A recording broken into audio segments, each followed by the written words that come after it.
Guns bought in Florida, $100 gun that they get at a flea market in Florida, don't always stay in Florida. they can sell it for $300, $400, $500, $600 on the streets of New York.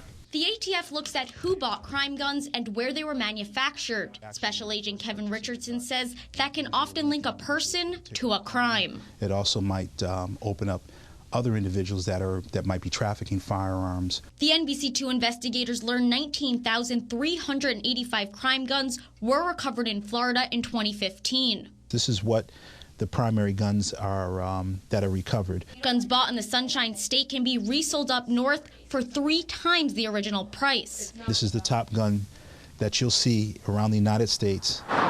And Florida's accessible and heavily traveled highways make it easy for gun smugglers. From I-75 on the west coast to Interstate 95 on the east, often called the Iron Pipeline. 95 actually leads into the northern areas, into New York, Massachusetts, and that's the pipeline. In the last year and a half, 4 New York City police officers have been killed on duty by guns that arrived via the pipeline. You don't have to know my address. You don't have to know whether or not I have a mental illness. You don't have to know whether or not I've been convicted of murder. So background checks aren't done? Background checks are not done. It's not required to do a background check on a person-to-person sale. While licensed firearms dealers must perform background checks, unlicensed private sellers are not required to do them. So I'm at a flea market, I'm at a gun show, or I'm just with you, just talking on the street, and I obtain the guns. Now I have 10 guns.